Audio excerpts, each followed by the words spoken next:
prior to 1480, the dilemma of these assimilationist conversos and of the Jews was how to preserve the family cohesiveness when there was now a division of religion. After 1480, the biggest challenge is how to hide, how to live a cover story.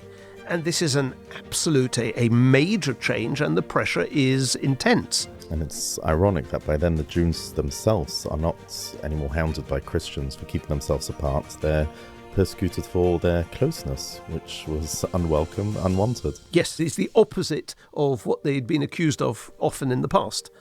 And then we come to the final act in the saga. Welcome to History for the Curious. I'm Menorah, and I host the internationally renowned lecturer, dynamic historian and tour guide, Rabbi Aubrey Hirsch.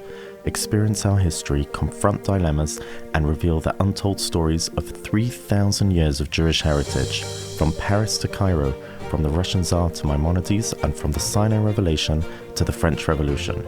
Join the fastest growing Jewish history podcast in the world by subscribing to this channel and discovering the events that have shaped us into who we are today.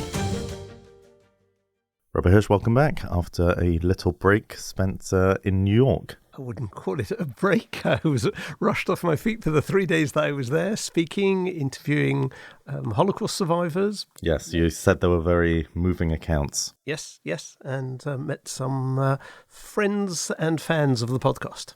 And as time goes on, survivors are becoming less and less, sadly. Yes, yeah, very much so. Looking forward to hear more about those interviews at a more appropriate time. We have a major news flash to start this week's podcast, Rabbi Hirsch. This has been something decades in the making, one could say. You've finally got a website. We have, it's called historyforthecurious.com, and it's a major new website. I think since I've gotten to know you all these years ago already, I was always stunned by the fact that there hasn't been a website yet. Yes, and did push me quite yes, often. The standard response was, yes, it's a work in progress, but it is a lot to compile after 30, 40, 35 years of education. It has, I recommend all listeners to go and look at it now. It has all the up-to-date information on the podcasts. It's got all the tours that Rabbi Hirsch is running, many photos of past tours, including with many fascinating characters and Gedolim. There's Rabbi Hirsch's writings and much, much more. Probably our most common feedback after actual comments on the podcast is, when is Rabbi Hirsch touring here? Where is Rabbi Hirsch touring there? How do I find out more about this? So now it's all there. There's no more need to ask information. Just have a look. You'll find out about our recently launched Holland trip, which will take place to Amsterdam and The Hague, and it's going to be with Rabbi Hirsch and Rabbi Tetz. So check out the upcoming tour section for more information, but you need to make sure to book soon because places are very limited. So Mazel Tov, Rabbi Hirsch, on that. Thank you. I'm sure the listeners will find it extremely interesting. So just before we start part 2 on Spain, I wanted to share some feedback from the Menorah episode, particularly on this episode, because I believe it's received more feedback than any other. It's a topic that touches many people. So here are a few emails that we've received. And sorry to the people who wrote in, there wasn't enough space in this podcast for all of them. So this one was on the point of why would the Vatican give access sporadically and to unknown individuals. So Chaya from Brooklyn, New York writes, first of all, a massive thank you for your informative podcast. I stumbled upon your podcast on 24/6 about 1 year ago, and I've been hooked on it ever since. Just as a quick caveat from that feedback, a big thank you to an incredible platform set up by Chaim Weiss, and a lot of our listeners do enjoy listening on it. Back to the email. The episode on the Menorah has been my favorite so far, she writes. After hearing all of the facts and theories, I would say the Menorah is not like a regular piece of silver sitting in your china closet. It's a keli from the Beis HaMikdash. It's not an object that is natural or follows according to logic. If it is the real Menorah, chances are Hashem doesn't want us to have it now. We're still in Golus, therefore he has hidden it away in the Vatican. However, every now and then Hashem allows us a little peek, and we get reminders that it still exists. These quote-unquote regards that we get are meant to give us chizuk, that Hashem did not forget about us, and he will take us out of Golus. That was Chaya from Brooklyn. Yep. I thought it was a beautiful email to receive. Very nice idea. Many times we are focused strongly on the history, and that's what our listeners expect from us, and we bring Ashkoff into it as well. But it's a nice idea that sometimes Jewish history isn't always logical. Yep, very much. The second email came in from Esther from Passaic, New Jersey, and she writes, "Hello. I was recently listening to the latest podcast about the Menorah. There seems to be a possibility that if the Pope was at the time John Paul II, it may have been an act of goodwill on his part of a sort. Of course, things of that caliber could not be given back or admitted to, since then they may be requested to be returned and a considerable public pressure may be mounted. But he may have felt that something of a show to a couple of Jews is all that he can do without making a scandal.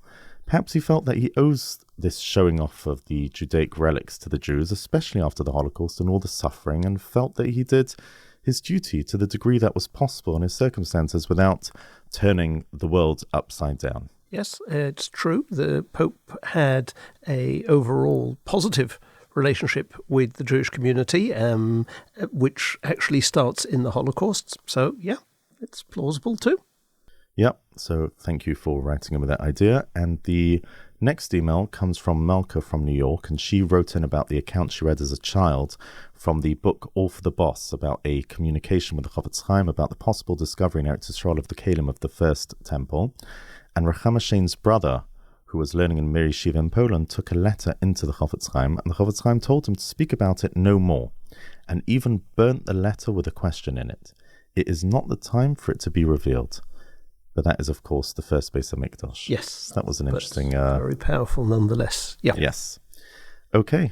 Please do carry on sending in your feedback. Perhaps we'll read more of them as time goes on, but we felt that was appropriate due to the scale of emails received to read out a few. So going on to this week's podcast, as a brief summary of last week, 1391 was a terrible watershed year where tens of thousands of Jews were either killed or converted to Christianity. The pressure on the Jews continued for the next 20 years, which was finalized by the 18-month-long debate in Tortosa, which the church imposed upon the Jewish community, during which times many communities were subjected to immense pressure. And the main outcome is 3 types of groups of Jews, which will create great stress for them and a problem for the church. And some of our listeners have already responded to last week's that they were fascinated, and of course it was tragic to hear about the conundrums of one family, the way you described being split into 2. Yeah. Right.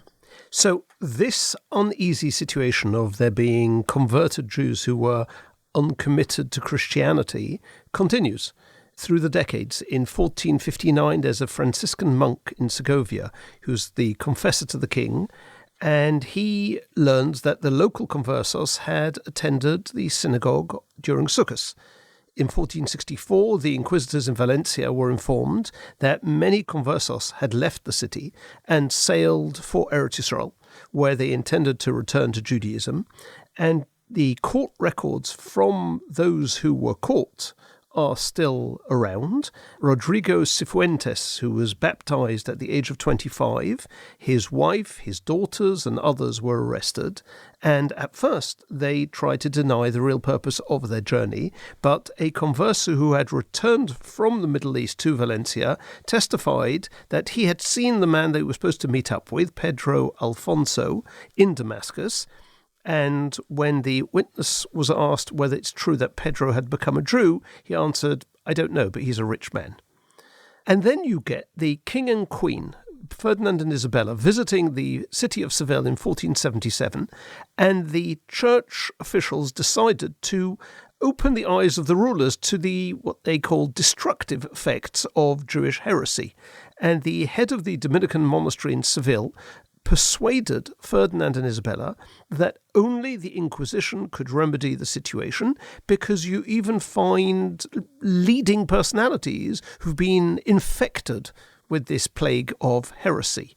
And the above episodes that I've just mentioned were shared with them, as were the fact that many Jewish teachers were still instructing the conversos in Jewish law and how to live a Jewish life.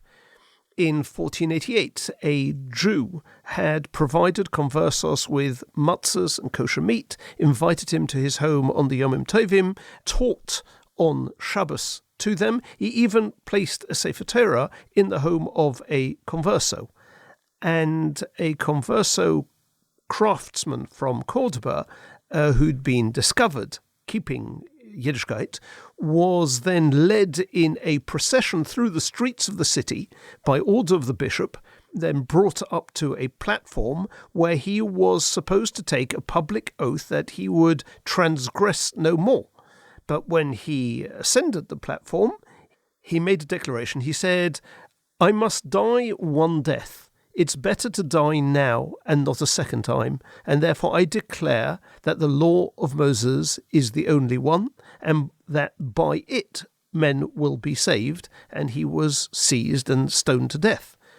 So, having heard all this, the rulers agreed. They sent a report to the Pope on this spread of heresy, and they requested that not the church, but they be given rights over the Inquisition, and in, you might call, a moment of madness, it was clearly hashgacha, the Pope agreed. And two things happen. Firstly, almost you could say as an experiment, in 1483 there was a localized expulsion. The Jews in the south of Spain, including the areas of Cordoba and Seville, were forced to relocate to a Jewish-only area in the north and given 6 months. And in the process, by the way, defrauded twice. Once because of the quick sale of their properties, and then by the inflated prices they had to pay in order to resettle somewhere. And two goals were achieved: to ruin as many Jews as possible into conversion, and then to seal them off, you can almost say hermetically, from old but essentially new Christians, and this was an internal expulsion. The second thing is that the Inquisition is now given open hand to maintain the purity of Catholicism. The Inquisition was there primarily to identify heretics amongst those who'd converted, especially from Judaism. And the first two inquisitors started in September 1480, and the first auto de fe execution was held in Seville a few months later on the 6th of February 1481, and 6 people were burnt at the stake. Can you give us a bit of background what an Inquisition is? We've all grown up hearing about the Spanish Inquisition. How did it work? Were there lawyers? Were there police? Was it government? Was it rebels? Who are these people? Definitely not rebels. It was definitely backed very much by the state. It became a state within a state almost. It had secretaries and soldiers and clerics, yes, and lawyers. The Inquisition had its own protection. Torquemada never travelled without his own company of horsemen, especially after an inquisitor had been murdered in Saragossa by a desperate group of Conversos. And, unfortunately, of course, they had the power of torture, which was given to them to extract a full confession from those suspected of relapse or who were actively still carrying out Judaism. So the snooping state made its entrance into history. Yes, because you've got servants and family members and neighbours who were cajoled but also frightened into becoming informers and spies. Just by the way, a very important point. The Inquisition never prosecuted Jews. It is there to root out heresy within Christianity. The Jews are simply non-believers, but they hadn't committed that crime of heresy by backsliding. So non-Jews were killed too? Well, I mean, you had Muslims who'd converted to Christianity who were also subject to the attention of the Inquisition, but in sheer numbers, it is basically the Jews. But throughout Europe, they also prosecuted witches and other branches of Christianity that had been declared illegal. But in Spain, the numbers and the focus is very much Jewish. And they invented, one could almost say, to a degree unseen since the time of the Romans, the spectacle of public punishment as mass entertainment. These days of auto de fe were feast days and holidays, so the maximum number could attend. There's a famous, infamous painting in the Prado Museum in Madrid about the Inquisition that took place in the public square there. And at these public ceremonies, punishment would be given to make clear that the church is sitting in judgment. And auto de fe does not mean burning at the stake. It means an act of faith. And on this day, the entire population, old and new Christians, would be expected to gather. In fact, not to be there would invite suspicion. Why aren't you rejoicing at the supremacy of the church? Which means that these conversos, these Jews, were always in the crowd witnessing the scenes of horror visited on their fellow Jews. Was this called surprising in that era? Because we're talking about 500 years ago. Was the world considered a barbaric place, or was this out of place? Was which parts barbaric? What actually took place? Yes, and relative to what was going on in the world at the time. So we'll go into more detail as to how the auto de fe unfolded next week, but essentially at that public spectacle, it was really the rendering of judgment. The actual burning at the stake took place elsewhere, not necessarily far away, but there was a procession and there was also a process. Most of the people who came into there were not burnt at the stake. There were various levels of crime, but as I say, we will get back to that. And it was only the most serious offenders who were handed over for execution. Now, because the, what you might call social nature of heresy, could affect a family for generations, and because the Inquisition was entitled to a portion of confiscated property of any convicted heretics, could be up to 50%, even cases against the already deceased were prosecuted. You sometimes had the bones of these dead Jews exhumed for public burning because, as a prosecution, the Inquisition stood to gain money. And all of this is new and terrifying. And at Guadeloupe, something new was revealed, and that is that Conversos had been entering monasteries to be able to practice Judaism with greater safety, the ultimate irony. And when one monk was executed there, it created a great stir, and in agreement with Torquemada, the monks decided they will not admit any more new Christians into their ranks. Of all the Jews in Spain, it was the artisans who had been the most faithful element to Yiddishkeit. And firstly, during the mass conversions in 1391, many of them remained Jewish, even while more educated Jews betrayed their religion to quite some degree. And it was amongst the artisans that the Inquisition found most of its victims in the late 1400s. And of course, the judges saw no reason to give them the same tolerance that they extended to the wealthy, because there was nothing in it for them. Now we come to Toledo, where a spirit of tolerance prevailed. The local conversos were very influential, but the inquisitors came there in May 1485, and they carry out their customary procedure. A 40-day period of grace was proclaimed, in which time conversos could come forward and confess their sins, and basically nothing would happen to them. 2 weeks goes by, there isn't a single response to this announcement. So the inquisitors extend the period of grace by another 3 months, and they went to the rabbis of the city.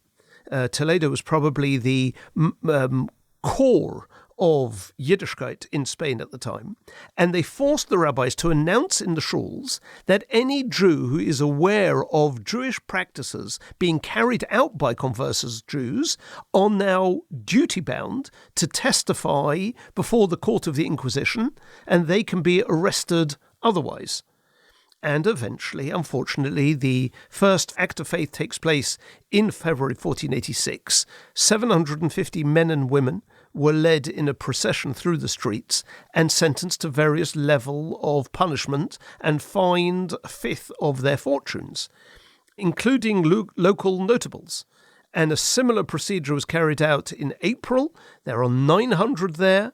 And in June, another 750. So the walls are closing in on the conversos, even in towns where they had felt relatively safe.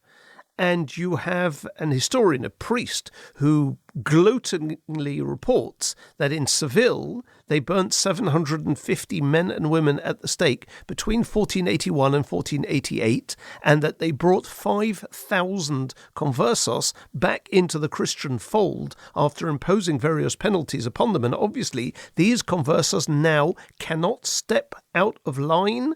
Qui vous est? So this is happening very quickly, but also gradually. So you have a mass punishment happening to 700 people, then 900 people, and so on and so forth, with a couple of months in between. Then the obvious question is, and I think we touched on it last week, but I think it's a bit more obvious now, why aren't Jews leaving? Why aren't they doing everything they can to get out of there? So first of all, the Jews are not being targeted. Now, it's true that with hindsight, we can understand that their days are numbered, but at the time, they couldn't believe that there would be a plan to evict all of the Jews. But as importantly, and this is very important, people like the Abarbanel, who is now in Spain, having fled from Portugal, and who we have a separate podcast in the past about, he runs the taxes of districts in central and southern Castile. And his activities are not restricted to, just ordinary financial transactions. He is the Queen's private business financial agent. He loans her vast sums of money for specific projects. For instance, 1.5 million coins for carrying on the war with Granada. It seems that he somehow managed to smuggle a large part of his fortune out of Portugal. And therefore many Jews are persuaded that a well-ordered administration was preferable to the anarchy which would happen otherwise. So why didn't the King and Queen help at all? Jews were obviously helping them. So, initially, they actually do. They intervened to stop anti-Jewish disorders. They punished those who created violence. Part of the reason is biased because they wanted to curb the excesses of the nobles and the city councils. But when she defended the Jews of Trujillo in 1477, Isabella declared, "All the Jews of my kingdom are mine and are under my shelter and protection, and it's up to me to defend and protect them." And you have examples of municipalities defaulting on their debts to the Jews. The royal couple supported the creditors, the Jews. And when Bilbao barred Jews from spending the night within its walls, they were defended by the monarchs. And they sometimes even intervened to lighten the community's tax loads, which means that initially they were not rabid anti-Semites, which is not the popular image of them. You have a turning point once Spain becomes unified under Christianity in very early 1492. But up until that point, they were protective of them. And the royal courts are filled with Jews and conversos who lend their talents in support of the Spanish nation. So you're saying that in the 1470s and the 1480s, it was the conversos that were the hardest hit, not necessarily the actual practicing Jews. Yes, the assimilationist conversos, in other words, those who were basically living what we called last week Christian light, and not the ones who were now fully committed to Christianity. They have to now stop any association with Judaism or with family members who are Jews. Until then, all they had to do was be, I guess, very Catholic in public. But now they have to find ways to avoid eyes prying into their pasts, especially as any informants to the Inquisition stood to make a third of the accused fortune. Now, what that means is that prior to 1480, the dilemma of these assimilationist conversos and of the Jews was how to preserve the family cohesiveness when there was now a division of religion. After 1480, the biggest challenge is how to hide, how to live a cover story. And this is an absolute, a major change, and the pressure is intense. And it's ironic that by then the Jews themselves are not anymore hounded by Christians for keeping themselves apart. They're persecuted for their closeness, which was unwelcome, unwanted. Yes, it's the opposite of what they'd been accused of often in the past. And then we come to the final act in the saga. In June 1490, a converso called Benito Garcia, a native of the town of La Guardia, was stopped in the province of Leon. And a consecrated host, which means a church holy wafer, was discovered in his knapsack. And he's taken for interrogation. Wafer? Yes, that they give out in church when they have communion. Okay. Okay. And in his confession, which has survived, it indicates that, first of all, he was only accused of practicing Judaism at first. He said that 5 years earlier he had secretly returned to the Jewish faith, encouraged by, in fact, another converso and a Jew called Jose Franco. So this Jose Franco is arrested by the Inquisition on the 1st of July 1490. He is accused of helping a conversos relapse into Judaism. But when the indictment is read out in court, Franco shouts out that this is the biggest falsehood in the world. Now, as we mentioned earlier, as a Jew, he can't be convicted of heresy or apostasy. So if the church wants to make an example of this court case, which we will see in a moment they very much intended to do, they needed a different charge. So they start with this charge of desecrating a holy church article, this host. And it was claimed that Garcia asked Just to bring him this sacramental host. But that is not a strong enough story for the Inquisition, so the invented charge of blood libel is added. And this Jus is now tortured, and he testifies to the crucifixion of a Christian child, that they all assembled in a cave and they brought in the child, they crucified the child, they abused the child in the sort of sequence which is mentioned in the Gospels. And in November 1491, the inquisitors returned to the prison with a 15-point questionnaire. And when Just didn't give all the answers, quote-unquote, adequately, he is tortured again, and he then gives a full confession. He would have said anything. Although even under torture, he couldn't give the name of the child's mother nor the street from which it was snatched. There's no evidence at all of the crime. No corpse was ever found. No child was ever declared missing. There are no grieving parents who have come to the church or to anyone. And the testimony is riddled with contradictions, with inconsistencies, and there's no investigation made in La Guardia itself. Yet, Jose and his alleged accomplices were burnt at the stake in Avila in November of 1491. And this reveals that the blood libel charge was not just an action against an individual, but against the entire Jewish and Converso population, and it was carefully orchestrated by the Inquisition, because Torquemada was preparing the nation for this expulsion decree, which would be made public 3 months after this verdict was carried out. And the anti-Semitic poison would thereby make its way to receptive ears. Just by the way, as an aside, in 2015, the Archdiocese of Madrid's official website published an article describing the Holy Child, quote-unquote, as a martyr and asserting that the events had actually taken place. Right? Wow. Spain is going back into its second period of Inquisition at this moment. To get back, on January the 2nd, 1492, the Spanish flag is raised over the tower of the Alhambra Palace, the fortress in Granada that symbolized the glory of the Islamic kingdom. And the Catholic monarchs very shortly afterwards triumphantly enter into Granada.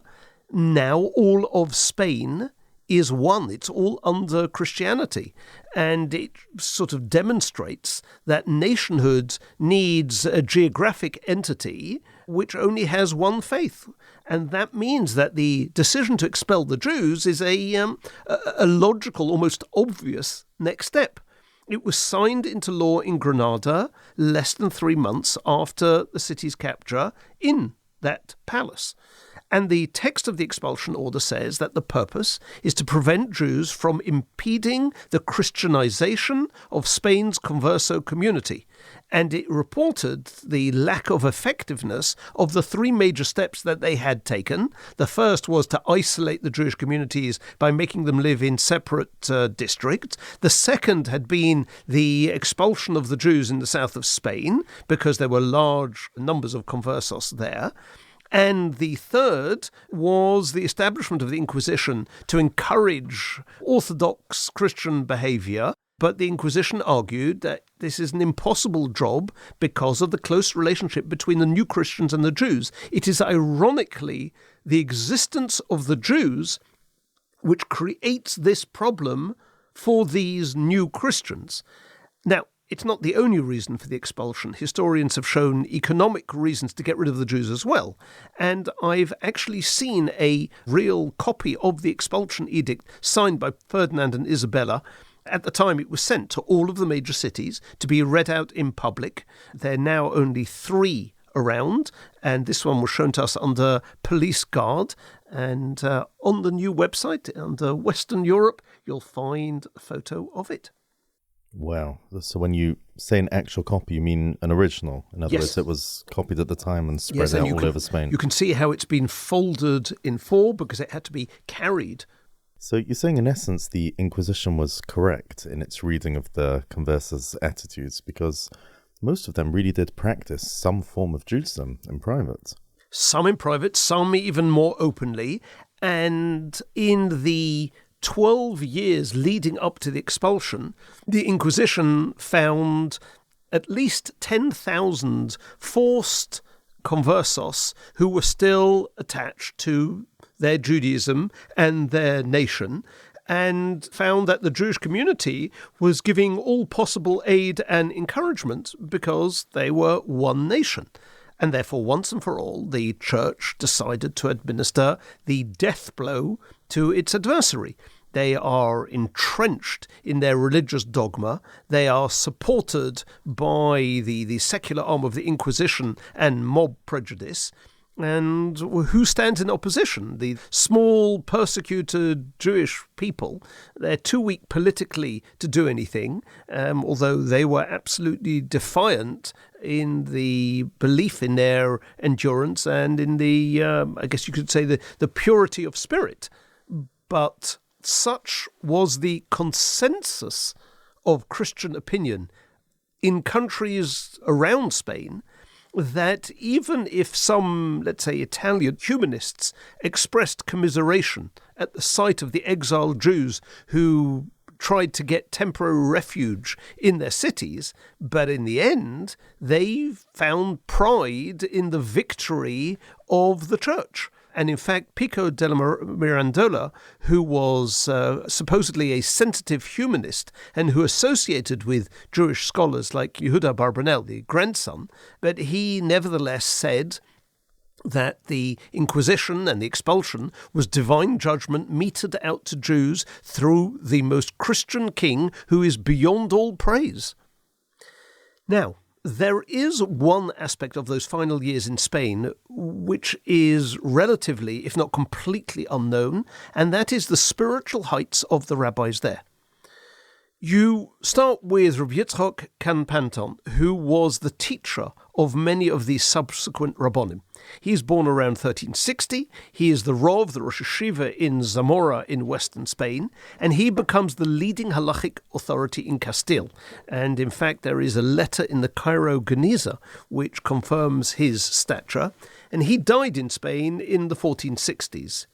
He was associated with Rabbi Avram Giktila, the Mekubal that we mentioned in our series on Kabbalah, who had died a century earlier. And his method of Darkei HaTalmud would be passed on to the yeshivas of the Ottoman Empire and Tzfas and other such places in the 15th century and 16th century through 5 Talmidim who we will now cover, and he wrote a sefer called Darkei HaGemara. It would even influence Rav Yosef Cairo, who was born in 1488. He was 4 years old when he was forced out of Toledo in Spain, would eventually go to Greece and to Turkey and end up in Tzfas and would be the author of the Shulchan Aruch. Rabbi Yitzchak lived an unusually long life in those days. Yes, that is true. Yes, 100 years or more. So the first of his Talmidim is Rabbi Yitzchak Avohav II, who was born in Toledo in 1433. He's the great-great-grandson of the earlier Talmud Chacham Rabbi Yitzchak Avohav, and he succeeds Rabbi Yitzchak Kanpanton as Rosh Yeshiva. We have his commentary to the Ramban's Perush and to Rashi's Perush, and a commentary on the Torah, on Halacha, which is cited frequently by the Beis Yosef. After the expulsion in 1492, he was chosen as one of 30 leading Jews sent to Lisbon to negotiate with the King of Portugal for permission for Spanish Jewish exiles to settle there. Ultimately, the King of Portugal took few Jews, but the king allowed him and those with him to settle in Porto, and he died there in early 1493.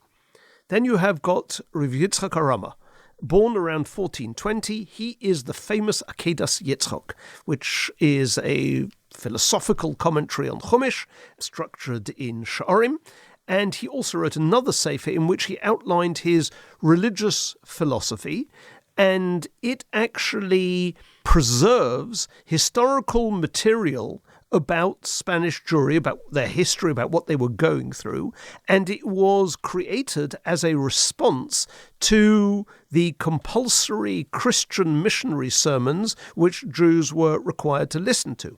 And he lives under the shadow of the church, and he participated in public disputations with Christian scholars, and he nevertheless published works which refuted Christian dogma to strengthen Jewish faith.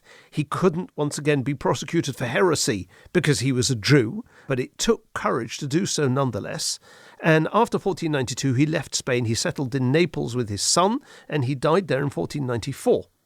We then have Rabbi Yitzchak de Leon, born around the same time. He brings ideas of Kabbalah into halachic conversation and into his commentaries, and he also has psokim quoted by Rabbi Yosef Cairo. He died in Toledo just before the expulsion in 1490, and the Beis HaKforos of the Jews has recently been rediscovered, I guess you could say. Then we have Rabbi Yitzchak Cairo, who is the uncle of the Shulchan Aruch, born also in Toledo in 1458. He heads the yeshiva there. He wrote a commentary on the Torah. He wrote Chidushim to Masechtas Ksubos and wrote Shuvas. And after the expulsion, he is initially in Portugal, where he is the Rosh Yeshiva in Lisbon for the 4 years that Jews can be in Portugal. And after the forcible conversions there in 1497, he ends up in Turkey, in Istanbul, and he died in 1535, and he brought his nephew, Rav Yosef Cairo, to Constantinople, to Istanbul with him, and he supported him. Then you have Rabbi Avram Saba, who's born in 1440, a student of Rabbi Yitzchak de Leon. He settled in Portugal initially. He buried his manuscript and tefillin under an olive tree near Lisbon in order to save them, but unfortunately, obviously, they were never rediscovered. He lost 2 of his sons to forcible conversions in Portugal. He was imprisoned in Lisbon for nearly 6 months, and he searched for his sons for months, dressed as a non-Jew, visiting numerous convents unsuccessfully. And he eventually was exiled to North Africa, to a fortified prison. He escaped from there. He recovered, and he began writing his Svarim, became one of the Rabbonim in Fez, and wrote Kabbalistic commentaries on the Torah.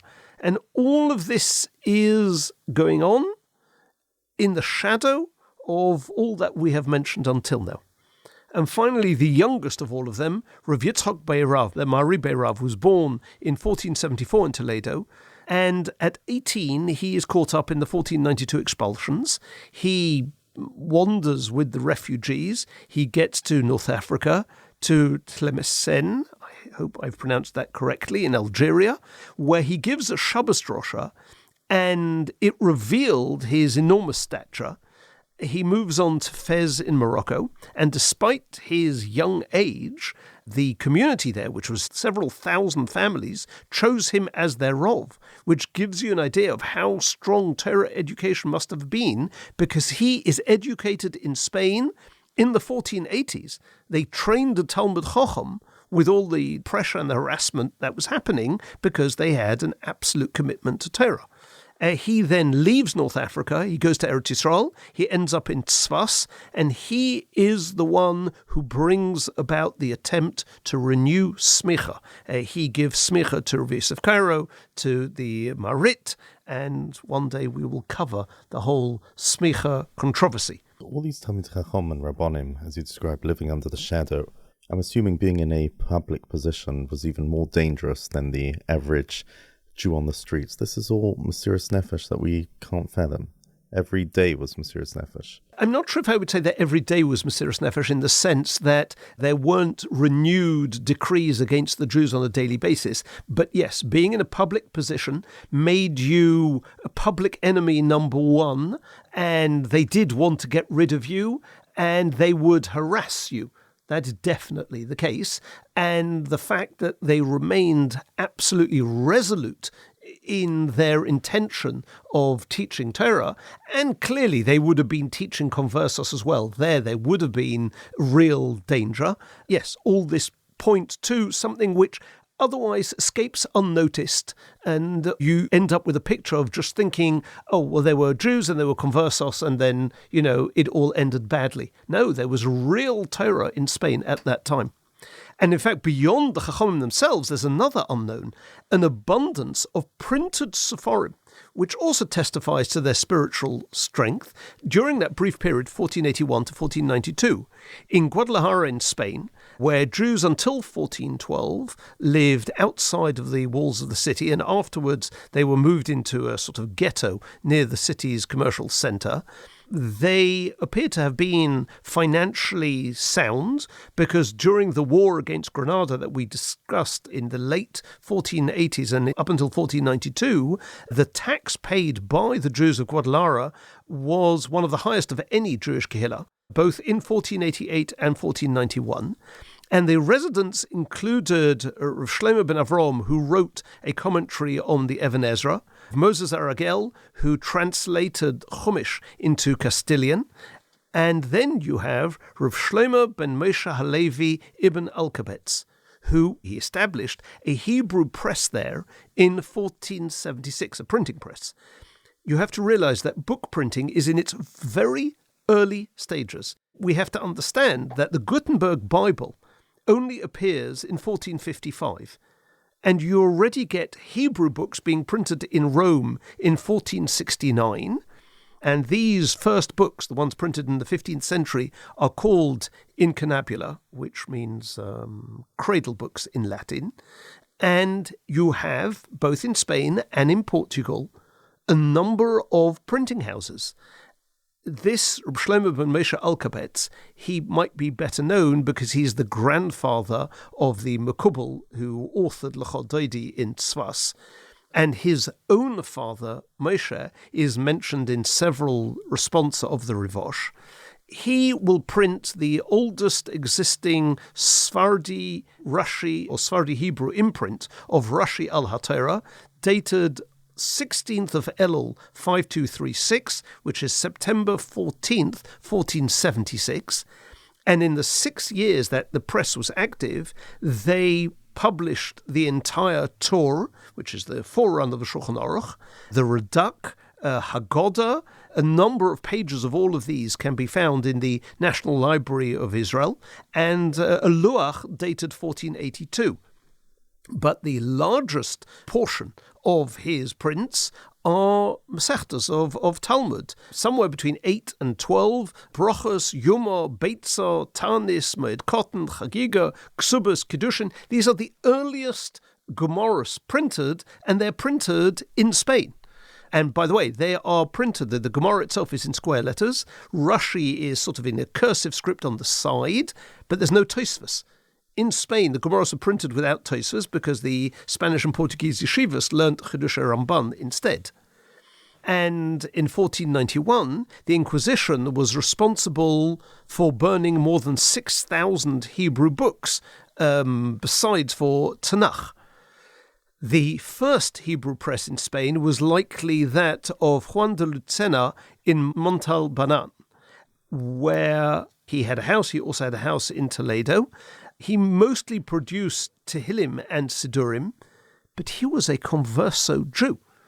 And he is assisted by two of his daughters, one of whom, Teresa de Lucena, was twice tried for having printed Hebrew books and for secretly carrying out Judaism. And she is sentenced at the second trial to life imprisonment. And we only have fragments of his books that have survived. One is a few pages from Yom Kippur Machzah, and it's a very unusual book because of its non-standard form. It's shaped like a rectangle, as if it were made on purpose to be hidden.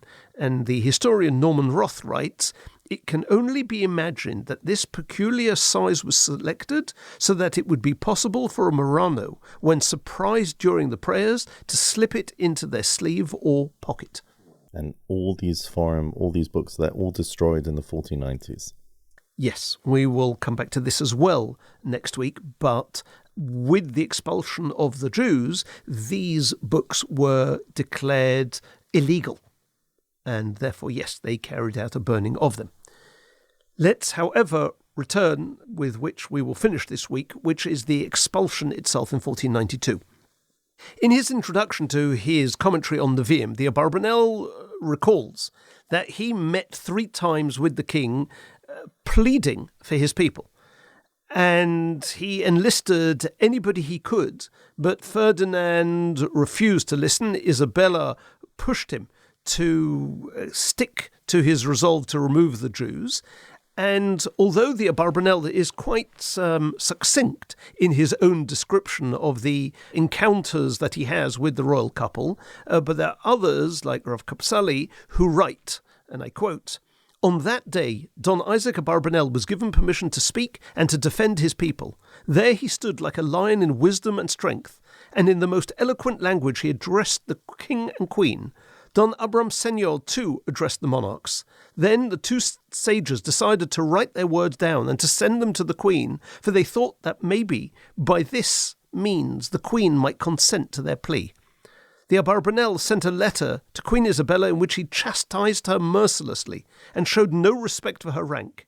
He then arranged to have the letter delivered to the queen while he fled for his life."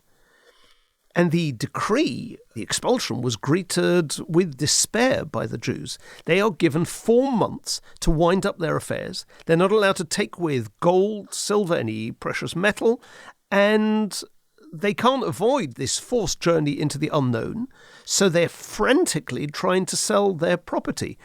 But it's basically hopeless in the time allotted. Over generations, they've got shuls and botikforos and mikvois and private buildings. How are they going to sell all of these houses and vineyards and fields? It's flooding the market, and why should anyone pay anywhere near the market value? And it's flooded even more by all the unpaid loans and debts outstanding by non-Jews to Jews. Why should they pay the Jews back? What's going to happen if they don't? And most possessions went for a pittance, a vineyard for the price of a piece of clothing, a house for a donkey. Some people buried their valuables in the hope that they would return later, but clearly that never happened. They didn't know that this would last for centuries. And you have scholars who have got libraries that have been preserved for generations, and there's nothing to do with them. And amongst those who did choose conversion was one of the leading Jewish sages, a leading Jewish court official who we just mentioned, Avram Senor. He was 80 years old, and he said that he couldn't consider leaving, but sources also suggest that the Queen threatened dire consequences if Senor did not convert, because she thought that the entire community would be inspired to follow the example of this leader.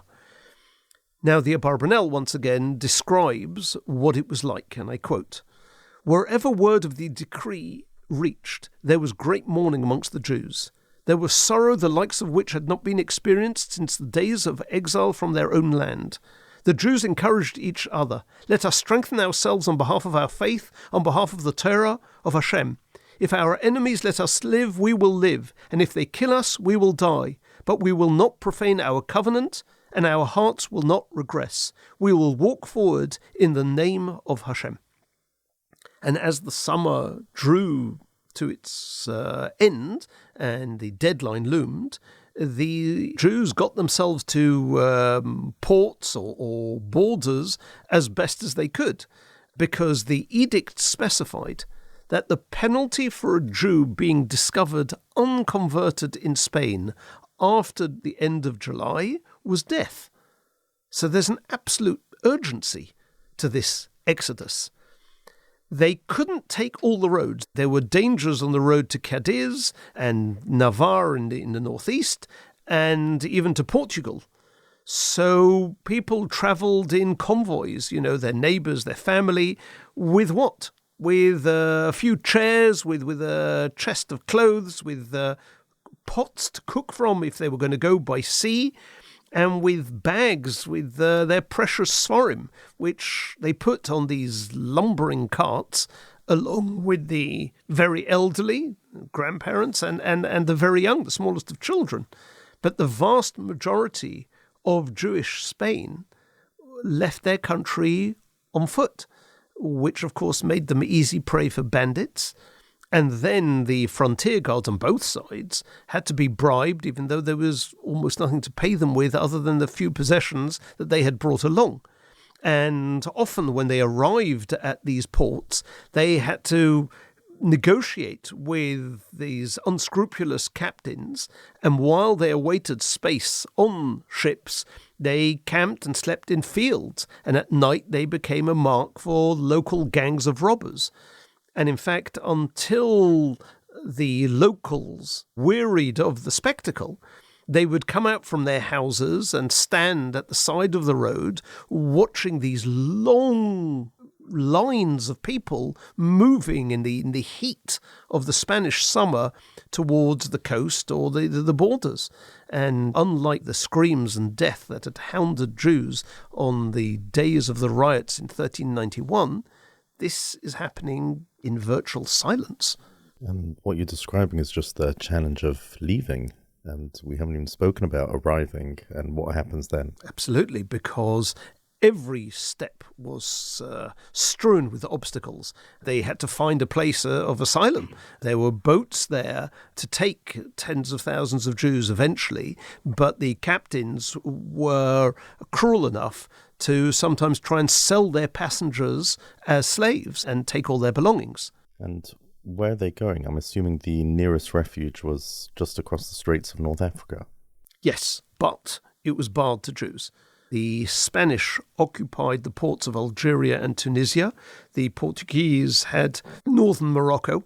And the sheikhs of the coastal regions wouldn't allow the refugees access, which means they had to be very determined to get through all of this and, at the mercy of anybody they would accompany. And frequently, ships loaded with exiles were simply abandoned by their captains, and they were left afloat. If the passengers didn't die on the water, they might have suffered a fate described by the Jewish chronicler Shmuel Uske, where he writes, "They were cast upon a barren beach, far from human help. Babies begged for water, and mothers raised their eyes to heaven for help, while others, reduced to despair by hunger and abandonment, dug their own graves." And you have another account by Shlomo ibn Verga, one of the most important chroniclers of this generation, who says, "I heard from the lips of the old departed from Spain, of a boat, and the fatal blow it was dealt. The skipper cast all ashore in a place uninhabited, and there most of them died of hunger. One Jew among them, he and his wife and their 2 sons strove to go on. The woman, rather than let her feet stray, fainted and died. The man carried his sons, and eventually he also fainted, as did his sons, from the hunger cast over them. When the man awoke from his faint, he found his sons dead. He rose to his feet and said, Rabbeinu Shalom, Master of the universe, you hasten to make me abandon you.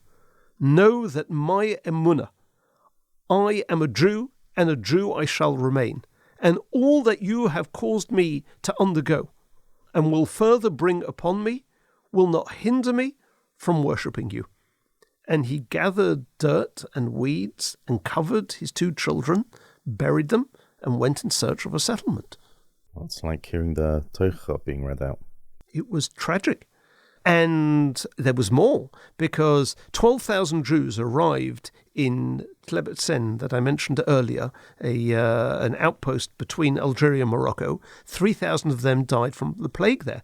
And you can therefore understand why many of the survivors, unable to withstand these difficulties, went back to Spain and from other Islamic ports as well. They would return, they would convert, and interestingly, ironically, their property would be given back to them. And these expulsions from Spain and Portugal then end up being echoed in any place where Spain owns land. So in Sardinia, in Sicily, all of these places would eventually expel their Jews as well. 1492 marked the beginning of decades of upheaval, and Jewish settlement patterns were drastically changed within a generation. In fact, the Muslim world once again becomes home to dozens of centres of Jewish life. It's hard to imagine now. So you're saying within the Sephardim, 2 separate branches formed. There were those who left and those who remained as Conversos, and would eventually leave, was it 100 years later? Sometimes, yes. And the latter would head to Holland and Italy rather than North Africa or the Middle East. All of this to come next week. So how many Jews left?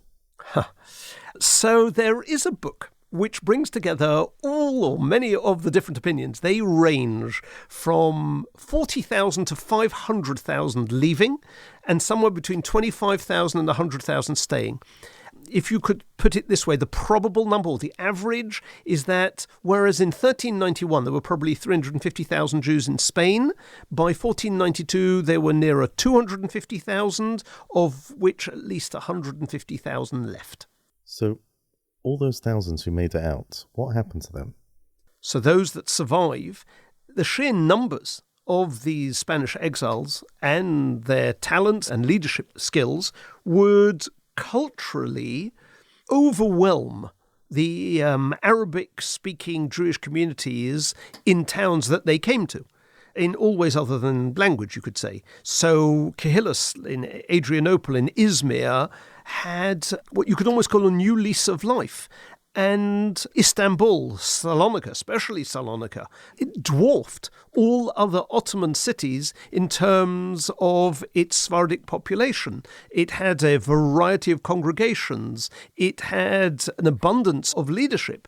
According to one opinion, in 1530, there were close on 20,000 people in the city, and 44 kehillos, because in these large cities what happened is that they sort of retained the old country. They created a kehillah of, the congregation of Catalonia or Sicily or Toledo or Aragon or Cordoba, and that meant they kept those kehillas alive.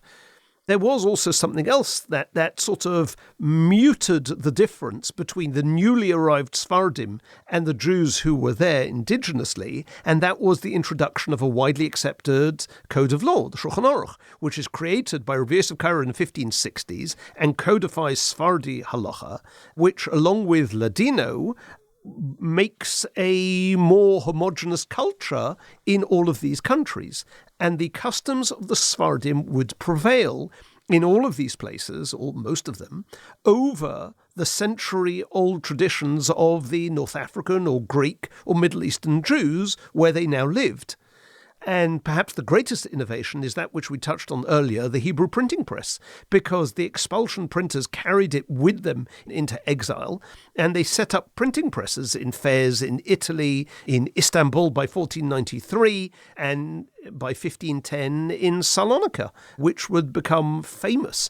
And the Sonsinos would end up there when they were expelled from Italy. And so you have, as a result, early printings of manuscripts which were written by the last Rabbonim of Spain, and this saved them from certain extinction. And you have many truvas, which allowed a continuation of this Massacre. The role that printing played in the keeping Sephardic culture alive was very, very strong. You compare it to the Romaniot Jews, who basically disappeared. And this persecuted people, very Jewish, but ironically also very Spanish, preserved their past. They brought it almost intact to their new Jewish neighbours, and they channeled all they had into the many lands around them. We will see more of this next week. Wow, that was a fascinating episode, Rabbi Hirsch. As with many other tragic eras in history which we've covered, there's always a small parallel of the incredible Mesiras Nefesh that ensured our continuation. Although it seems unsettling to just go on holiday to Spain, as people do these days. What are your thoughts on that? It's become such a popular destination. Most people don't think about history as much. I think this podcast has certainly helped.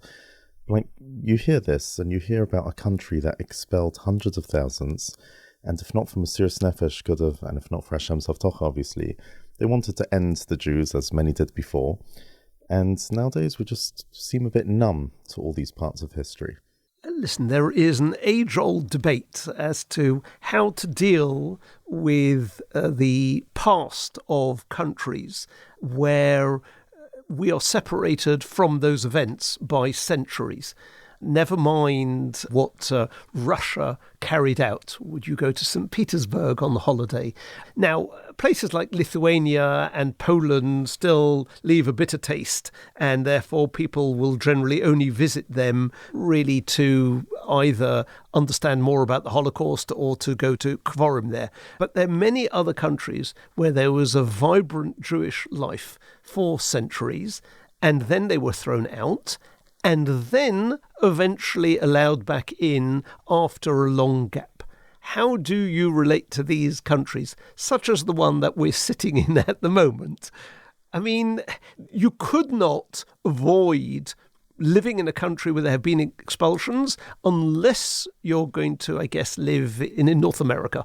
But short of that, every country has a longer past, has a history, and it's a history that's not, you could almost say, relevant to today. Well, thank you. I urge the listeners to have a look at historyforthecurious.com. It's a fantastic website. Our new website, yes. Our new website. And you'll even get to see pictures of Rabbi Hirsch from back in the day, which I assure you is exciting enough. Please send all questions and feedback to podcast@jli.org.uk. And thank you for listening.